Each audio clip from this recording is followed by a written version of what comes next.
Watch Autoline After Hours live at Autoline.tv every Thursday at 3 p.m. Eastern Time. That's 12 p.m. Pacific. You can subscribe to this podcast for free by searching for Autoline in iTunes, Stitcher, or YouTube. Autoline After Hours is brought to you by Bridgestone Tires, solutions for your journey. Borg Warner, propulsion solutions that support a clean, energy-efficient world. And by the Michigan Economic Development Corporation. Hello out there in virtual land, Gary Vasilash. John, how are you? I'm doing well. Good. How about you? Good. We had IndyCar racing for the last weekend at Belle Isle in Detroit. You were down there. I was down there. It was a very pleasant experience. That's right. Good racing. Last race on Belle Isle. They're moving it back downtown Detroit for next year. And while I hate to see them leave the island, I thought it was a beautiful course, actually. It makes more sense to put it downtown. It's going to help the restaurants, hotels, and all the other retail outlets. Absolutely. I did find it funny that all of the drivers were talking about, oh, this track was so fantastic. And you remember in the early years, all they did was complain about how bumpy and how terrible it was and hard to pass and on and on and on. And now it made it sound like it was the Indianapolis Motor Speedway on an island. Well, you know what they turned it into is you're right. It was a tough, brutal course. It put a real premium on never making any mistakes. And over the years, it became a badge of honor. Hey, I won Detroit. Kind of like Sebring, which is another pretty rough and brutal racetrack. You win at those kinds of tracks and you brag about it. Mm-hmm. So next year, when they're on the streets of Detroit, we'll be hearing all about the manhole covers and everything else. And so anyway. Of course. Yeah. Very good. Well, hey, we've got a couple of great people joining us for the show today, including Emile Korkor, who's the Assistant Vice President for Sales for Acura. We've got Eric Weiner from Hagerty as well. Welcome, guys. Hey, guys. Hello. Thanks for having me. Yeah. So, Emile, give us a 30,000 foot view of the 23 Integra. 30,000 feet. Okay. It's the actually the return of the Integra after about a 20-year break. It's our new entry gateway model, the intro to the Acura brand. Very, very well equipped, performance oriented, premium compact sedan. And we're looking for some great things out of this car as a segue into the rest of the Acura lineup. Okay, so let me ask a question, then the other guys can jump in. But okay, so you're talking about this being a gateway. So when the Integra came out originally in 1986, the Legend came out at the same time. So presumably it was for somebody to get in with the Integra and then make the walk to the Legend. Right. What walk do you see people taking now within the Acura brand? I guess it really depends on the life stage of the individual as they're coming into the brand, right? I mean, they could go up through the sedan line, Integra to TLX, up into the SUVs, or maybe straight from Integra to RDX to MDX. Really depends on their life stage progression. But the Integra, as its original mission, was intended, again, to be a stepping stone into the brand. And it's done a phenomenal job in the first generation, and we're expecting the same out of this one. Go ahead, Eric. Well, the ILX has been around for a while as well. And, I think the name is a big reason we're talking about it. The cachet that comes with the Integra name, I think, gets a lot of people interested, but it also sets the stakes pretty high for expectations. Unfortunately, I think when people think back, they don't remember that there were base Integras. They think they were all GSRs and Type Rs. Yeah. So how do you guys deal with that? Well, I think you just got to stay true to the spirit of the car. So the way I see it, I mean, I've driven all the previous iterations of Integra. I was a huge Integra fan myself. Had a lot of experience behind the wheel, automatic and manual transmission. And I think you just got to stay true to the DNA of the product. And that's really what this Integra is all about, this evolution of it. If you think about if this model would have kept progressing, this is where we would be. And I think the spirit of that driving experience, that connection between the driver and the machine, is really what made Acura what it is. And I think that the Integra definitely holds true to that original mission and the core DNA of the brand. How do you go about differentiating it from the Civic Si, with which it shares, most of its mechanical components? Right. I think it's really the driving experience, right? That's really kind of pushing more towards the performance end from a driving experience, tuning of the chassis, transmission. I mean, it's sharing a lot of key elements. However, the actual interior refinement, the feel, is very different. So you really got to get behind the wheel and drive the car to experience the difference. Looking at it just on paper is just not sufficient. I said before, driving experience is really what Acura is all about. The fun to drive element is really what makes Acura great. Emile, very interesting. Acura launched, as Gary noted, with the Legend and Integra brand. And then, like so many other automakers or so many other brands, went off on the alphanumeric track, numbers and letters. Now you're coming back. You're not the only one. Cadillac, for example, is dropping the alphanumeric, going back to names. Others are looking at it as well. What's your thinking along that lines? I mean, clearly you had a lot of brand equity in Integra, which makes a lot of sense to bring that back. But going forward, will Acura go back to proper names, as it were? Well, the plan is to keep the nomenclature we've got in place right now. I think we've established some great brand identity and momentum with MDX, RDX, and TLX now is really coming onto its own. So, shifting completely to a nomenclature. I mean, who knows where we'll go from here? But as of right now, I think we got some good equity in the nameplates that we've got in place currently. Coming back with Integra, I think, again, it's a great nostalgic play, but it's fulfilling the mission we set forward a few years ago to return to precision crafted performance. And this is one of those key iconic models that I think everybody's been waiting for to really come back, and it's purebred DNA of the original. So, Emile, Eric mentioned the ILX. Does the Integra replace the ILX in the lineup? I wouldn't say it replaces it. I think it takes its spot as a gateway. Mm-hmm. Very different character between the two cars. But I think the ILX did a tremendous job of kind of holding that spot. Okay, so the ILX goes away. It does go away, yes. Yeah. It is. So I was a little surprised that sales are up 26% in the first quarter. I was thinking, well, ILX is doing really well. I mean, it's just like strange timing. No, it's been tremendous. I think ILX has been doing a great job. I think we held the #1 spot since around 2019. Always been in a good position.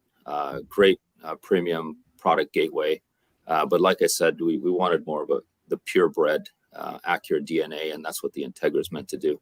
In fact, I think as of right now, we're seated pretty close. We're in second position, #1 with ILX included. So we're expecting to see it maintain that #1 foothold in that segment. Yeah, it's interesting to hear you talk about the sort of that entry level under the brand, because the circumstances around what entry level meant in the 90s, when the Integra was kind of in its peak, I guess, early 90s and late 90s, is really different from now. I mean, I think there are a lot of car companies who would be thinking about an entry level vehicle and would be thinking about a small crossover. Sport compacts are not exactly the hottest thing right now, like they were, when the Integra was all over posters and stuff. How do you rationalize, keeping that role for that car? It's interesting when the Integra came out, as you pointed out. I mean, that segment, it didn't exist. Premium segment like that, and the key players that you got in place right now, BMW, Audi, Mercedes, they just weren't there. So basically, we were rocking that segment up front, and then we see a lot of these competitors come down market to start entering there, because there's a lot of customers that are just on the cusp of converting into luxury and just can't reach it. So these models kind of take in that space. The volume in that segment has never been huge, and I think now it's starting to shrink a little bit more. But from what we've seen, the majority of new car buyers are still going to sedans, so there's still a good market for it. Plus, a lot of our competitors are still there. So I think it's a good opportunity for us to kind of reestablish ourselves there. Still think there's a tremendous opportunity in sedans overall.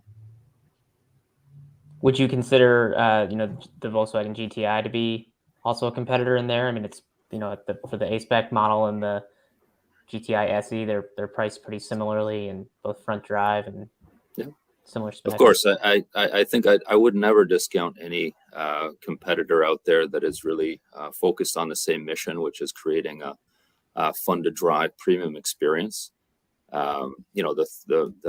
The lines between mainstream and premium and luxury are really blurred right now. So I wouldn't discount any competitor, from a comparative perspective to Integra. I had a brief chance to try to test drive the car, and I put it that way because last Friday, they dropped off an Integra for me to be able to test drive. That night, I hit a deer. I was going about 70 miles an hour on the freeway. I've never hit a deer before. And, so I didn't even have a half a day in the car and probably had maybe an hour of seat time in it. But I liked it. I got to tell you, I like the eager response that you get out of it. I especially like the fact that it was a manual transmission. And I didn't have enough time to figure out how to turn off the automatic rev matching, which I like as a feature for just everyday driving. But when I really want to get on it myself, I don't want the car shifting or rev matching for me. I love heel and toe driving. I love the challenge of it. And I understand now that there is a way to turn off that rev matching. Yeah. Well, first, I'm really sorry about your experience. I hope it looks like you're okay. I hope you're okay. Oh, yeah. My wife and I were in the car. We're both fine. It was, the tragedy was for the deer, but I mean, it leapt right out of the darkness in front of the car. I slammed on the brakes, but there was a car coming up on the left on me. There was no way for me to swerve or anything like that. And it was not a pleasant experience. I will, this is a little bit of an aside. It got me into researching car crashes with deer. Here in Michigan, it's very common. I had no idea. There's 51,000 car crashes with deer every year just in the state of Michigan. They account for 1 out of every 5 car crashes, 20% of them. Nationwide, it's 1.5 million. And again, I had no idea about this. It's a massive problem. But thankfully, the car protected us. But it sure did cut my test drive short. So, all I can tell you is the little brief that part that I had in driving it. Well, I hope we can get you back in one soon. Honestly, I think the experience, especially in the manual transmission, was exceptional. The first time I drove it, it just brought back a lot of memories for me. It's really a visceral experience when you drive manual transmission. It's just been way too long since we had one in the lineup, so just really excited to get a chance to drive it, and we'll get you back in one. So, To that point about manual transmission, so in 2020, CarMax did a survey, and they found that while 93.6% of people wanted Bluetooth in their vehicles, only 2.5% wanted a manual transmission. You guys are saying that you think the take rate may be as high as 65% for a manual. Yeah. How come? I think it's like I said earlier. I mean, there's a big outpouring of enthusiasts in this car. What's surprising to me is actually 50% of the total take rate right now is brand new to Honda and Acura. So it's amazing to see that. But with respect to the current take rate on manual transmission, it is 65% right now.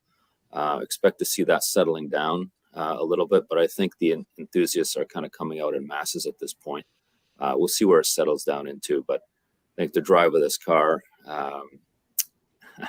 I wouldn't be surprised if it stays quite high in terms of total penetration. Yeah, I've been driving an Integra for the last few days. Happen to have one on loan. No sign of any deer fur on it, so I think it's a different car. But, I had a deer in my backyard today. So, I mean, and I live in suburban Detroit, so they're all over the place. It's a really nice, tightly spaced gearbox. Really notchy, short throws, positive feedback in each gear. I think some of the other Honda gearboxes, like if any of you guys remember, like the Fit gearbox or the one in the Civic Sport, a little bit more toy-like. This one feels very, adult. Substantial. Yeah, substantial for sure, which I really appreciate. Could you talk a bit about the reasoning behind keeping that in the top trim, keeping that manual model reserved only for the A-Spec with technology? With the car starting at $30,000, but not being available with the stick until you get to about $36,000, that's a pretty big gap. Yeah. I think that the 2% take rate that was quoted earlier is part of the reason why we need to be a little careful in how we position manual transmission in terms of the total mix. But, based on the research that we've done, the majority of manual transmission buyers right now are buying these products on a premium level on the higher end trims and looking for all the creature comforts and luxury content when you get to manual transmission. So as of right now, that's a core part of our strategy is, again, keeping it on the premium scale, seeing as how it is a premium model, so on the top trim. But again, the reaction's been quite good. We'll see where we go from here. But again, this is kind of where the research has pushed us. Does that enthusiast brief still ring true when you have the automatic car with the CVT? I think so. I think the dynamic of the CVT is quite good. And the reaction we've got is also quite positive. It really depends. I mean, I think right now more and more customers just don't know how to drive manual transmission. I'm surprised. Millennials for sure, but also some older buyers just would rather not go for it. We just need to be cognizant of the maturity of the buyers now. But again, I mean, it's really about gauging demand and making sure you got the product, the right product for the current consumer. Emile, when you all were working on this car, did you expect the take rate to be that high for manuals? That's an astonishing figure. I was pretty excited about it. I think, but did you go into this expecting it to be that high? Well, yeah, not this high. This definitely went well beyond our expectations. I mean, we thought originally we'd be around 25 to 30%, but we purposely front-loaded the manual transmission production to make sure we met demand, and we're there. We're basically sold out for the first 2.5 months on manual transmission now. So. If you are a manual transmission customer, or you haven't reserved one, you're probably looking at August or September before delivery. So, Emile, Eric mentioned that today is an entirely different time than it was in the heyday of the early to mid 90s for the Integra. So, as you're talking about this enthusiast, what's the demographic for this car? Who's going to buy this car versus somebody who's going to buy an RDX? I think they'll tend to skew a little bit younger for the most part. I'm talking conquest based. But our loyal base, I think there's a lot of customers that are coming out that have owned previous generation Integras coming in and buying as well. So I think we're going to be serving, two classes of customers. But the new ones for sure, I'm expecting they'll be younger demographic of customers. The ILX right now is the youngest buyer we have, around 35 years of age. So I expect the same thing to continue for Integra. And what about going with the liftback rather than the sedan? What was the thought process there to keep the Civic hatch body style? Yeah, I think the original body style form, I think, was very popular. The other thing with that is it also gives you a lot more versatility. So you talk about the buyers right now shifting in masses in terms of total mass towards more SUVs and crossovers. So this gives you a happy I wouldn't say a medium because it's still a sedan, in terms of versatility with that lift back. It is class leading. So expect that to kind of help in kind of making sure that we kind of able to kind of bust through several segments with this car. Helps differentiate it from the SI too. Right. Emile, where does Acura go from here then? You used the phrase precision crafted performance. It seems to me that there's the public's not exactly sure what Acura stands for. You know, when it originally launched, it was, you know, premium above Honda. There were parts in the history of the brand where it really tried to go even more upscale. Where does it stand right now, and where do you really want to cement the brand image? Premium performance. I think I would classify it there. I think staying true to the original DNA, precision crafted performance is where we were born. So it's kind of keeping true to the original DNA and then growing with it. I think we focused a tremendous amount of effort to reestablishing the brand that way and try not to be something that we're not. I mean, definitely a premium brand first and foremost, but performance oriented, fun to drive, keeping that spirit as we move forward, I think is the formula for success. I think it's resonated with a lot of customers we've seen with the changeover of TLX. One of the first changeovers in sedans, a lot of customers came back to the brand because the dynamic has just gone back to, again, the roots. And also the reintroduction of Type S. That's done a tremendous job for us as well. So into the future, I'll just say really quickly, I mean, once we get into electrification, same DNA story goes, right? Maintain the fun to drive aspect, maintain the performance focus, and make sure that it's absolutely premium, because I think customers are expecting that from us, especially with our competitive set. You know, one of the things that surprises me is the fact that you guys have a new car. I mean, when I look at, you know, sales of Acura, you know, the SUVs are outselling cars about 3-1. And, you know, as Eric mentioned earlier, that a lot of OEMs would come out with some sort of a sport compact crossover vehicle, yet you guys came out with a car. So talk to us about, you know, the relevance of the car to the Acura brand. Yeah. Well, that's what we were born. I mean, Acura, a lot of manufacturers started in sedans, but that's where I think we made the initial connection with customers, right? The sedan, it's unbeatable in terms of the ability to really generate performance and fun to drive. And we can do a great job with SUVs, but those enthusiasts, the customers that really want driving performance, it's got to come from a sedan. So our focus on that market is unshaken. Regardless of kind of what happens in terms of segment declines, I think there's always going to be a market for customers that want a sedan, want that you know, performance drive element, and then maybe they get an SUV as a secondary vehicle. I mean, I could use myself as an example. I got the choice between cars, and nothing beats a weekend with a sedan, right? If you really want to drive or enjoy a drive, nothing beats it. So I think moving away from sedans is a mistake, especially if we want to continue and focus on our core DNA. How is TLX Type S doing? Have the sales kind of lined up with what you thought they would? Obviously, a lot of people have fond memories of you know, TL Type S and those types of models, but it hadn't been around for a while.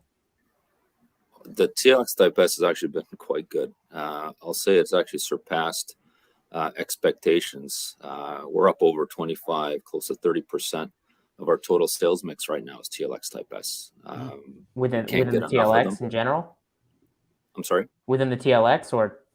Within TLX. Yeah. Within the TLX lineup. So it's doing a phenomenal job for sure in garnering sales, big percentage of our mix. We can't keep them in stock, unfortunately, so there is quite a bit of demand and back order on that product. But I'll say it's done a tremendous job for us. When you talk about precision crafted performance, of course, my mind goes right to motor racing. Acura just teased its next generation LMDH entry in the IMSA series. Anything that you're going to be doing with racing with Integra? I think so. I mean, right now we haven't officially announced anything, but obviously tremendous opportunity. The original Integra did a great job for us on the racetrack. It's well suited to get in there. Looking forward to some type of proposal for a racing program for that car, but as of right now, nothing official. Okay.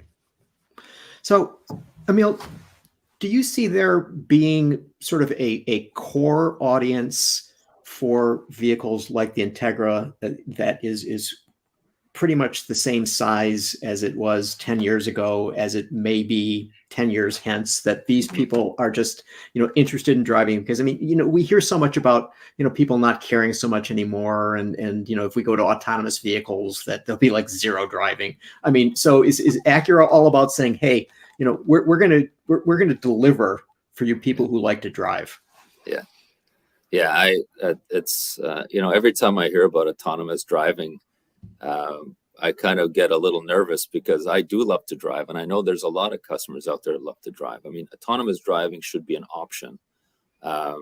And you should always be able to shut that off and really just get a great experience. I think it'll be a sad day for our industry once we remove that element of driving pleasure and fun from our consumers. So to answer your question, I think there's always going to be a base set of customers out there that are just going to love the feel of just touching, the wheel and experiencing, the performance, the throttle, the acceleration, the turning, the corners, tire squeals, all that great stuff that you get. I mean, it's absolutely visceral, and I think that's why we build cars, right? To create that great positive experience for drivers. And there's really something to that too, because I mean, if you look back at some of the coverage and some of the sales results from the glory days of the Integra, GSR and Integra Type R, like those cars sat on lots for a while. Like they were stiff, they were uncomfortable. It demanded somebody who really, really, really wanted that experience. And I don't begrudge Honda for not bringing back the Civic Type R for as long as they did. And then once they did, they couldn't stock them. The cars were selling so fast. I mean, does that make Acura sort of think about the possibility of a Type R version of the Integra? Certainly the demand is more there than it probably was even in the 90s. Well, thinking about it, yes. I think the just pushing the envelope on performance in general, I think is important. If we want to maintain this foothold in the segment, right? Just trying to be as fun as possible, as much performance as we can crank out. But you're right. I mean, in the past, performance cars were very difficult to drive, but we were able to evolve them to this point right now where they're not as crude as they used to be. They still have creature comforts. You still have the ability to get, all the premium content. They are heavier, but they're also packed with a lot more performance. So I think as we move forward to continue to evolve towards that end, absolutely. We need to, stay focused on, enhancing the performance element. Very good. Well, we're just about at the bottom of the hour here. Emile, I want to thank you for coming on. Very interesting. I can't wait to get a more lengthy chance to test drive the Integra, and I know I'll get that chance. But again, thanks so much for coming and joining us today. My pleasure. Thanks very much, guys. Appreciate it. Thank you. We're good. We're going to take a quick commercial break, and we'll be back to talk about more things automotive. The next generation compounds in Bridgestone tires give them responsive handling at high speeds. We could show you the data on that, or you could just feel it. What really matters is they're Bridgestone. The world is changing at an ever-increasing pace. No matter what the mode of transportation, there is always the need for an efficient propulsion system. And that's exactly what BorgWarner has been doing since the earliest days of the automotive industry. There are a few key reasons to start a business in Michigan. First of all, it's the talent. Second, Michigan is wired for winning. Third, the ecosystem here is really focused on supporting businesses in the market. And we're back. So that deer was not very happy that it got up close and personal with the Integra. No, not at all. But like I said, I'm just astonished at how many deer accidents there are. Mm-hmm. I mean, I've heard about them, right? But I had no idea it was that kind of a number. Well, it's a good thing that you're safe because, it'd be difficult to do the show without you. But Yeah. That's a selfish point of view, I guess. So one of the things that interested me in the news this week was that Ford, the aforementioned Honda, Volkswagen, BMW, and Volvo all came out on behalf of California and the EPA against 17 attorneys generals in states who basically don't want California to have the carve out in terms of allowing it to set its emissions regulations. And I thought what was rather interesting is that the car makers came out with this statement, and I quote, "We urge the court to affirm the EPA's waiver decision and allow California to protect people's health and combat climate change," it's hard to say, "by setting clean air standards. Doing so would move us closer to a zero emissions transportation future and make a positive contribution to the global regulatory framework." Okay, two questions for you guys. One, where are all the other OEMs? And two, does it surprise you that they came out with such a strong statement about climate change and the environment?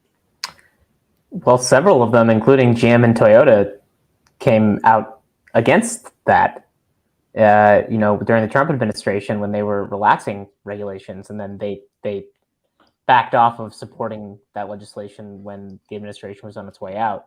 I can't say that I understand all the ins and outs of why each company chooses to do what it does, but certainly the companies have different priorities. I mean, I think there was several months ago when Toyota was kind of under fire a little bit for the amount of spending it was giving to political campaigns and contributions to political organizations in Texas, which, given the move of their headquarters, kind of makes sense.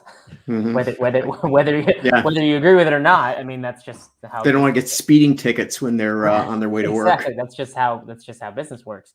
So, every company has its own priorities, I'm sure, but it is interesting to see there to be a pretty definitive split, it looks like. And every company seems to need to take a side. Right. Yeah, I think, for the companies that haven't said anything, they're just ducking for political cover. As you mentioned, Eric, Toyota got slammed for political contributions to particularly conservative politicians and took a lot of flack from especially the environmental community over politicians that were not necessarily in favor of what the environmental agenda is. General Motors, got caught in the crosshairs with President Trump. It doesn't want that to happen again. But the automakers that did come out in favor of it, I think, are pretty much speaking for the industry, even though others may not be saying so publicly. These are automakers, they've set the table, right, for electric cars. They're spending tens of billions of dollars on it. The train's already left the station. I mean, they're doing all the engineering, they're doing the manufacturing. They don't want things to change. So they want the rules that are in place right now to stay there because that's where their strategy is. And I think that's why the five of them came out so strongly in favor of California maintaining its ability to set those emission standards. But John, don't you think that the offerings in the market, okay, so Ford, they came out with a very strong statement just individually, okay? The F-150 Lightning, tremendous hit, regardless of any regulation. The Mach-E, big hit, regardless of any regulation. I mean, they don't need that, right? Well, people are going to buy their stuff. They're buying it right now for sure. But the issue is that what if an automaker decides, we're going to get rid of the California ZEV mandate, or we're going to water down emissions, and we're going to stick with internal combustion engines. We're not going to go electric or hybrid or plug-in. We're going to have a massive cost advantage. So what the industry really needs is everybody on the same level playing ground and compete on that basis. and not have regulations swinging from one end to the other of the spectrum based on who happens to be the administration in power. Yeah, I mean, the planning takes so long to be able to just engineer everything and to get business deals out there and to build out infrastructure and get all the deals for charging infrastructure like Electrify America has with Volkswagen and others. Right. The event horizon is way too long. Oh yeah, look, the 2026s are done. I mean, they're done. They're probably into 2027 right now. So you're absolutely right. The lead time is so long. They don't want the apple cart to get upset. They want to know that this is going to be the level playing field, and we can compete on that basis. Yeah, and if they want to keep forcing the issue, I mean, I understand. Maybe they don't have a full say in exactly what happens, but at least they can work toward whatever the status quo is and just try to keep it. So whether that means, giving California their own carve out because they perceive that, their standards will be higher and that everybody else will be forced to come up to that level, and they'll be sort of pushing ahead and forging that path. Whereas if it was all 50 states all on the same threshold, maybe it would be a little more stagnation. I could see that argument. I don't know if it holds any water, but I do appreciate this moment that kind of tells you how every automaker has their priority. And you can, if you get cynical about it, you could maybe kind of figure out why certain companies are doing what they're doing. But the story's not over. To your point, Gary, 17 attorneys general are suing over this, and it could well end up in the Supreme Court.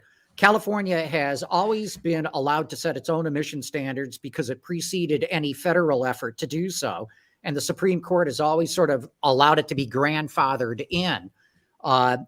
And California didn't want to push this to the Supreme Court heretofore because it was afraid it might lose. And the Trump administration didn't want to push it to the Supreme Court because it thought it might lose. But here are these 17 states that are willing to take it to the mat. We'll see where it goes.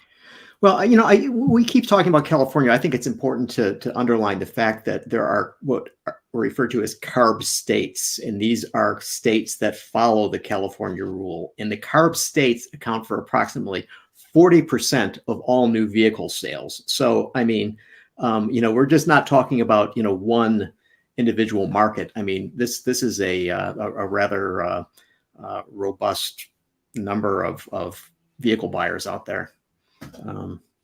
So yeah, we'll have to stay tuned. Eric, I wonder if we're going to hear other OEMs come out and say, "Oh yeah, we're for that too." I mean, when it's expedient for them, they'll do just that. Right.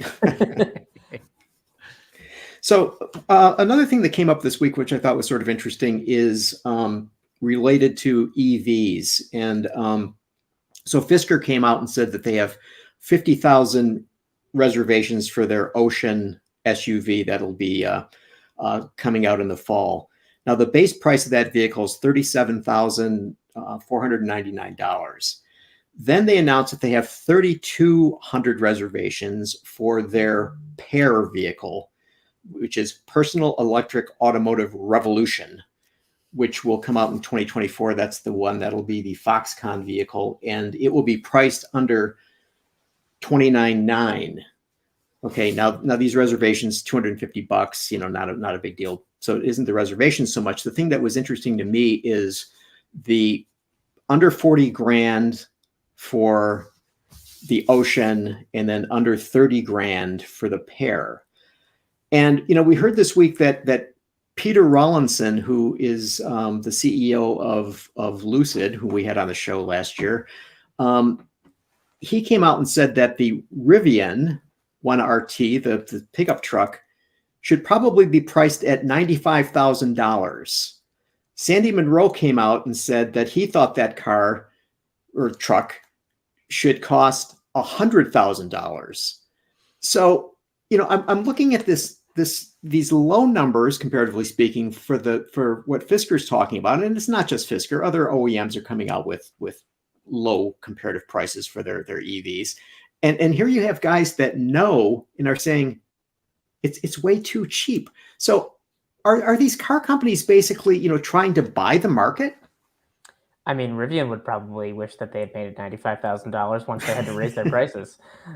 You know, I mean, it's to a certain extent, if you can get there early enough and you can build a customer base and you can evangelize the technology and you can convince people that you are a trailblazer in the field the way Tesla's done so successfully. Yeah, you can afford to lose a little bit at the beginning if you're going to make it up later and beat the other guy. Yeah, I think we're starting to run into the reality of, or startups are starting to run into the reality of what it takes to be in the auto industry. You know, there were disruptions with COVID. There's still the chip shortage. The raw material prices have gone through the roof. Interest rates are going up. I mean, it's a perfect storm, really. And I take Fisker's promised MSRP, the price, with a grain of salt. I think maybe when he did his original plan several years ago, the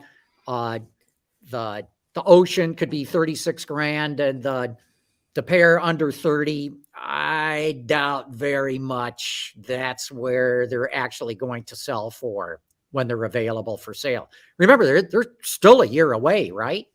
And well, the Ocean should be out this year. This year? Okay. Yeah.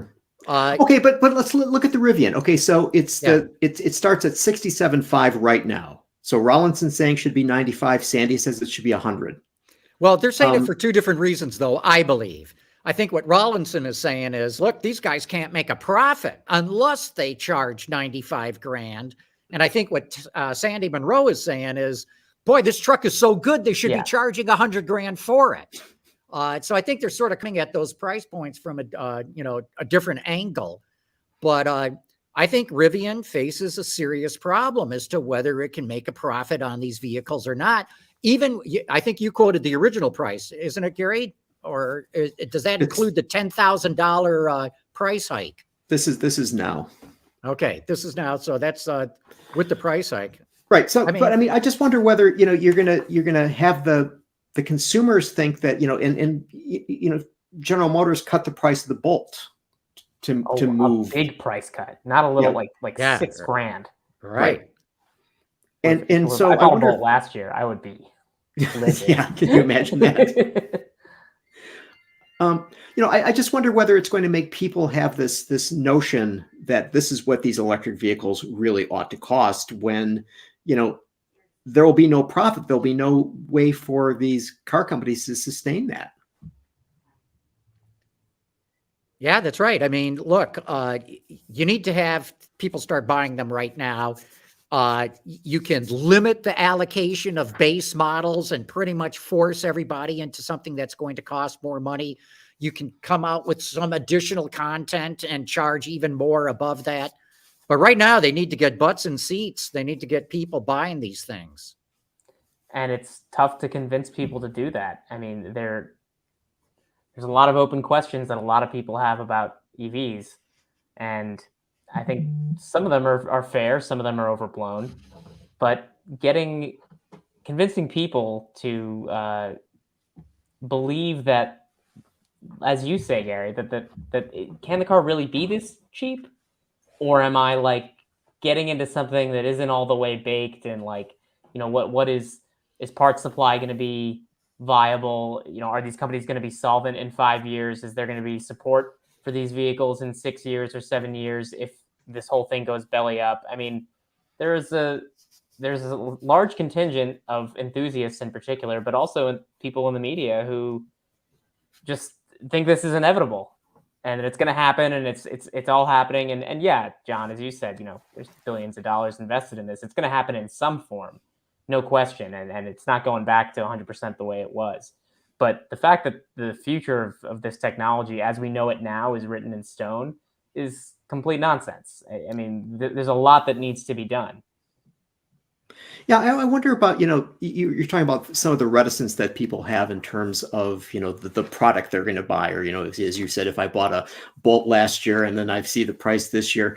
And, as we're constantly hearing that there's new, say, battery technologies, right? I mean, it's going to just completely change the different chemistries.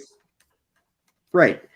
And so think about it. I mean, if you buy an internal combustion engine car, you pretty well know that next year's model may be better, but it isn't going to be different. And the same doesn't exist in electric vehicles right now. Yeah, I mean, most of them are lithium ion now, but there could be very well a point in time where there's a different chemistry with different rare earth metals, or if it's a solid state battery, or this is an early stage. This is like the Detroit Electric stage of things. Like it may well look like this. It also definitely may not. It's hard. It's hard to say. I think anyone who is doing it now is doing it and investing in it. I mean, and buying an electric car is, in some part of their brain, they're buying it because this is the future that they want to see, not necessarily the future that is here at this very moment. And the more people buy into it, the more that myth becomes reality. But it doesn't make it reality in the tangible dollars and cents, nuts and bolts sense. And that's an important step for most people who live in the real world. Right. Yeah. The real test is going to be when the first original owners go to sell these things. How much demand is there going to be for these as used cars? That will be very telling. Tesla is actually doing a pretty good job, but it's clearly at the head of the class here.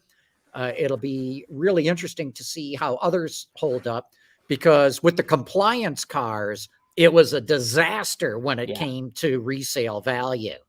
Early Leafs and other cars, Nissan Leafs like that.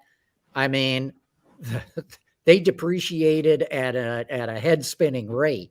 And if that's true of these others, or if there's just not enough demand for the used car market with EVs, it's going to be a real problem for the industry.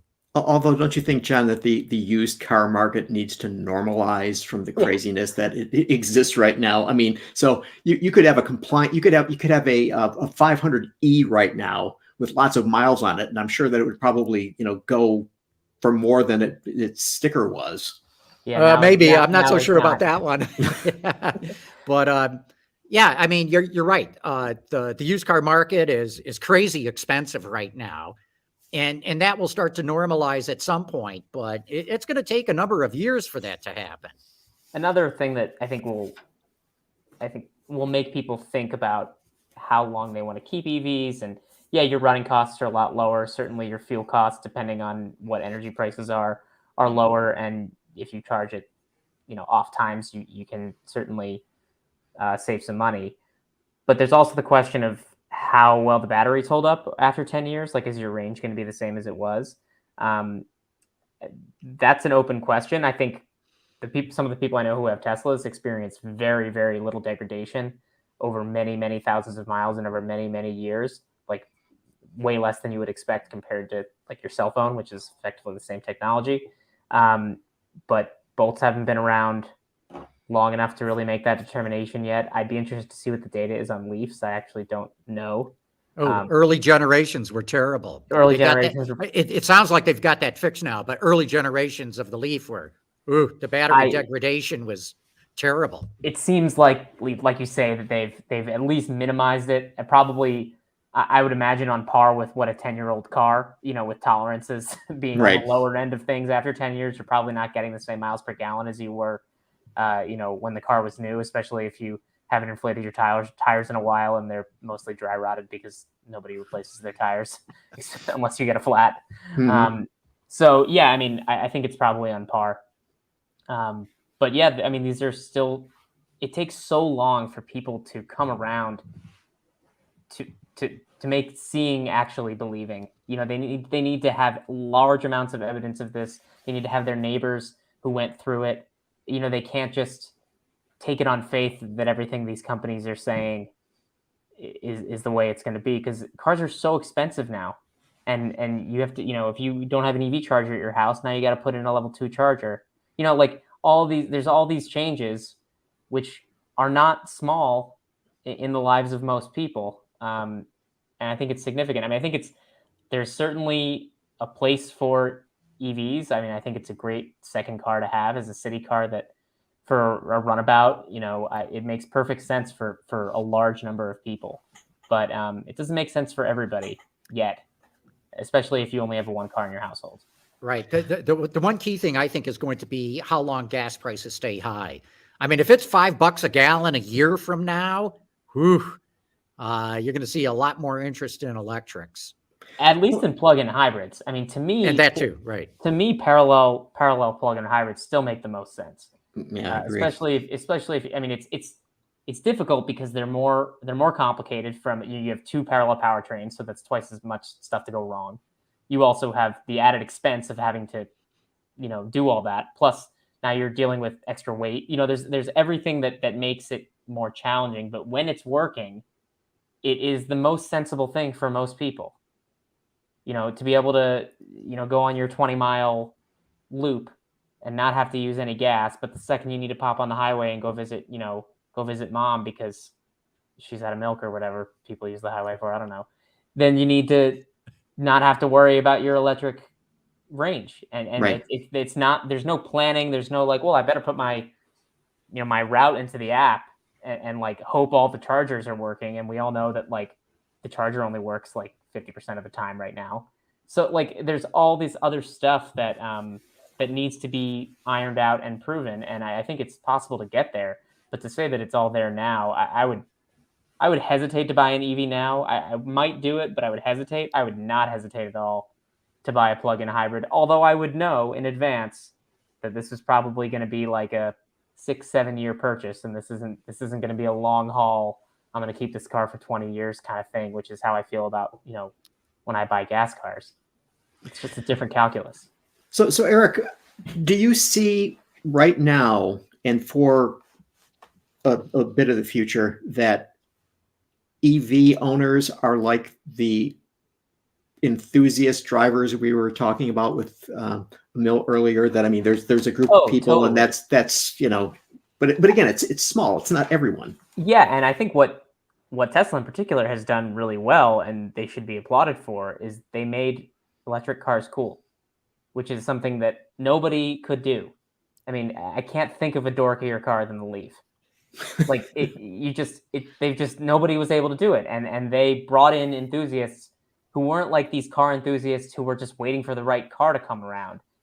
People who didn't give a crap about cars, and now suddenly there's a car that they do care about, and that is something that really is not widely celebrated to the extent that I think that it should be. And I think there are a lot of people who really value I think we, car enthusiasts and traditional car enthusiasts tend to really focus on the performance, and we tend to focus on the engineering, and that's the things that distinguished cars from one another for so long.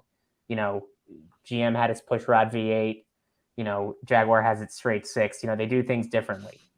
But the thing that distinguishes EVs from one another, when the hardware is fundamentally the same in philosophy, is software and design, and the way you interact with it. I was driving a friend's Tesla for a day, and he signed me up on the app, and the way that car interacts with your daily life, the way it seamlessly integrates into how you already operate, that is something that I can see enthusiasts being excited about.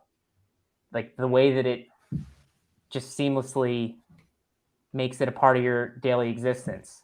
And then when you want it to be a super fast drag car thing, it can be. I think those are the ways that EVs are going to be distinguishing from one another.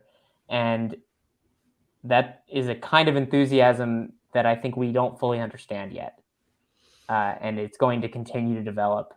I'm certainly, you've got people cracking open, certain software to try to change power delivery and tuning and parameters and all this kind of stuff. And, that's the natural course of things.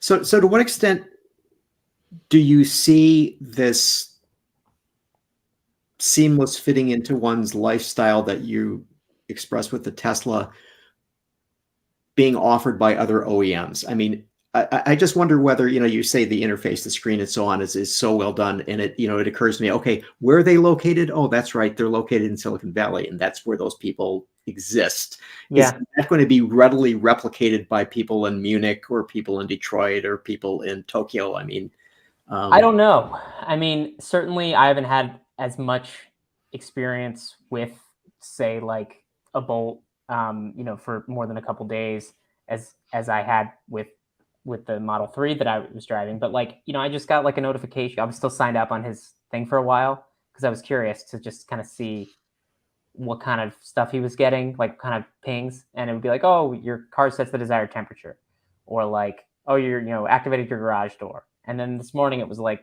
the passenger rear door was left open. It's just like little stuff that kind of, it makes it endearing in a way that I'm not sure all the other car companies have really figured out. As far as the interface goes, I really thought I was going to be really annoyed by that center screen. I thought it was like stupid to not have any instrument cluster, and I stopped caring after 5 minutes of driving it. Because on the top left of the screen, you've got the little readout of the speed, and that's really all you need, right? I mean, I was very impressed with it, and I was ready to be very cynical. And you probably were very cynical. Then you, yeah, it was very impressive. Look, it's the size of the screen. It makes it so easy to use. The graphics are so much bigger. It's right there next to you. You're not leaning forward on the instrument panel. They've done a very good job ergonomically and just graphically with it. But another reason that other automakers haven't caught up to it yet is you need the kind of electronic architecture that Tesla's got. The others don't have it. They'll get there, but they're not there. The biggest evidence of like, just on a macro level of like tech Silicon Valley kind of stuff making its way into cars in a way that's better than the OEMs can do. I think the update to Apple CarPlay, the announcement from a few days ago that, it's going to be basically taking over multiple screens, and that it's going to be better integrated in the car. Certainly that will raise alarms for some people who are worried about how your car is using your data, but it's a conversation for a different time. But I think there are a lot of car companies that are now seeing like, okay, we have to hand this over. Like there's too much differentiation, especially if you're talking about this made up mobility world where people are talking about car sharing and being in different cars, and you need to have something standardized. And if that means plugging in your phone and having Android Auto or Apple CarPlay, where no matter what car you're in, the same kind of layout appears on the screen, so you can just figure it out and go. That makes way more sense to me. And certainly now, even with the convenience of Apple CarPlay, when you get in certain cars, it doesn't quite work the same way. Maybe it takes up a part of the screen, or doesn't take up the whole screen, or like certain things you can do while you're stationary, other things you can't. Like there's little quirks still. It's early days still for that technology, even though it seems to us that it's been around for so long now. But I think that's the way you'll start to see tech companies, which is really what Tesla is, make their way into mainstream cars. But do you see that the OEMs taking on, that Apple's CarPlay? I mean, the screens looked exactly to me like, oh yeah, that looks like my phone. I mean, I'm familiar with that, or it looks like, when I plug in a vehicle that I'm driving, but bigger, all the gauges are there. I mean, it almost seems to me that if I'm an OEM, it would be a surrender to say, I can't do what they can do. I mean, they've been fighting it for so long. I mean, when's the last time you really used a navigation system in the car? Right. I mean, unless you're out of cell service and you need the GPS ability of the car to get signal that your phone can't. Mm-hmm. You test it out because you're writing about it, and you want to evaluate it for how it works. But like when you really have to go somewhere and you're like, oh, I'm late, you don't do that. I mean, like I will push the button. I had an Audi A3 where I like held the voice control button and tried to like tell it where I was going. It's just infuriating. Right. And Audi MMI is one of the best interfaces in the business, and virtual cockpit's great. And I have no problem with how they lay out their the screens and the menus and stuff like that. But like the voice control thing just drove me nuts. You know, like and there's so many people who they don't care if the car works or not. They just want something that works. Right. So they'll plug in their phone because they know it works. So Siri will do a better job than this system. No question. I mean, the only car I've ever been in where it really was well integrated was Polestar 2, because it had that the Google integration. Right. So you had the Google Assistant, not like whatever Polestar had programmed the voice, you know, in my experience at least, and feel free to disagree, but the way that most of the car company voice controls work is there's like a pre-programmed set of commands, and you have to learn the commands. And if you don't get the commands right, then the car doesn't know what you're talking about. But like, what am I going to like study the owner's manual at night while I'm drinking scotch? Yeah. Like, I have better things to do. I just want to talk Right. to robot figure out what I'm saying. Robot do what I ask. Yeah. Mhm. That's what Google Assistant does. That's what Robot does. You know, that's what the Siri does. So like, they've managed to get closer to making that reality in a way that the car companies, I mean, if Hey Mercedes talks to me one more time, I think I'm going to smash the screen. So John, right. what do you think the odds are that the OEMs are going to say, hey, I'm going to give it to Apple or I'm going to give it to Google? They're going to surrender. I mean, look. You think they will? Oh, absolutely. I mean, they failed on a number of fronts. Look, Apple and Google, they do this for phones. They're updating stuff. They're creating new apps. They're creating an environment where others can write apps, and they know this space far better than any car company ever will. Beyond that, car companies have a massive problem just trying to hire software engineers for the whole electric car thing right now. They don't have the time to go out and develop this stuff. Google and Apple are the best in the world at it. There may be some stalwarts I'm never going to let them in my tent. But the vast majority of automakers are going to surrender and go right to Apple and Google and put their resources into things that they can truly control. Yeah, and there's legitimate concerns about handing over all that data. I mean, I think it was BMW a few years ago that was like the reason they hadn't put Android into the Android Auto into BMWs yet was because they just like couldn't reach an agreement as quickly as they could with Apple, with Android or with Google about how the data was being used and stored. Those are real concerns that I think a lot of people have about, do I really want my car, knowing all this stuff about me? Me personally, it's like, all right, I have a smartphone that I use every day for basically everything. Whatever they want to know, they already know it. If you don't want them to know, use a flip phone, and that's fine. But to say, well, I'm going to have a smartphone, but I'm not going to have a connected car, I think the train's already left the station. Right. Well, I mean, I think what it really comes down to is the OEMs are just basically saying, we can make money off of that data, but I wonder to what extent they actually would make money off that data versus just have it all in a digital warehouse somewhere and say, yeah, one of these days we're going to get to that stuff and we're really going to make money off of that.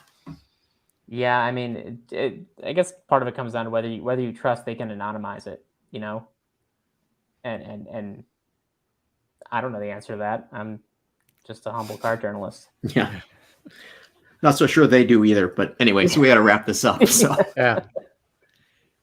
Well, Eric, thanks for joining us on the show today. Good having you on there. Thanks a lot. Great input. Good. Appreciate it. And Gary, we'll do it again next week. Yes, we will. Okay. Thanks, everyone. Thank you. Autoline After Hours is brought to you by Bridgestone Tires, solutions for your journey.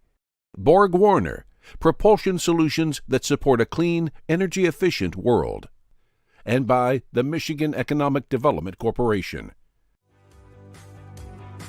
Visit our website, Autoline.tv, where you can watch us live Thursday afternoons.